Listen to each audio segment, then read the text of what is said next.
ગુજરાતમાં કડકડતી ઠંડીનો ચમકારો યથાવત રહેશે. હજુ 5 દિવસ ગુજરાતમાં ઠંડી યથાવત રહેશે. હવામાન વિભાગે કહ્યું કે વાતાવરણ સૂકું રહેશે. તાપમાનમાં વધુ ફેરફાર નહીં થાય. બીજી બાજુ આ વર્ષે ડિસેમ્બર મહિનામાં સામાન્ય કરતાં તાપમાન ઊંચું નોંધાયું હતું. વધુ તાપમાન નોંધાવાને કારણે ડિસેમ્બરમાં ઠંડી વધુ પડી ન હતી. આ વર્ષે વેસ્ટર્ન ડિસ્ટર્બન્સ વધુ હોવાથી ડિસેમ્બરમાં ઠંડી ઓછી પડી હતી.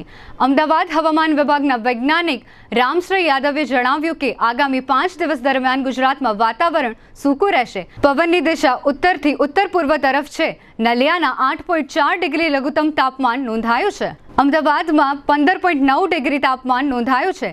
જામનગરમાં આજે મંગળવારે લઘુત્તમ તાપમાન 14 ડિગ્રી નોંધાયું હતું. આગામી 5 દિવસ દરમિયાન રાજ્યમાં તાપમાનમાં વધુ કોઈ ફેરફાર થવાની સંભાવના નથી. જામનગરની જાણીતી ઓસવાડ આયુષ હોસ્પિટલમાં હવે કેન્સરની તમામ સારવાર તથા સર્જરી આયુષ્માન કાર્ડમાં વિનામૂલ્યે થશે. ડોક્ટર દ્વિજલ પટેલ ઓન્કોલોજીસ્ટ અને ડોક્ટર ધરા પંડ્યા ઓન્કોસર્જન ફૂલ ટાઈમ ઓસવાડ આયુષ હોસ્પિટલમાં રહીને કરશે કેન્સરની સંપૂર્ણ સારવાર. કેન્સર વિભાગમાં બ્રેસ્ટ કેન્સર, મોઢા તથા ગળાનું કેન્સર, ફેફસા, ગર્ભાશય, અંડાશય, કિડની, મૂત્રાશય, આંતરડા, લીવર, પિત્તાશય તથા હાડકામાં થતા કેન્સરનું નિદાન તથા સારવાર.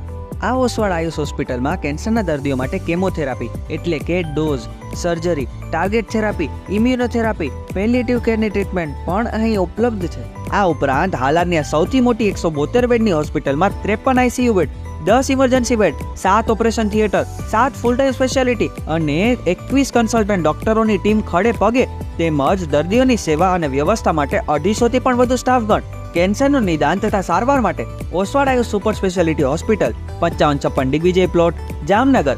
મોબાઈલ 9512 8 12 877, 9512 8 12 88 9.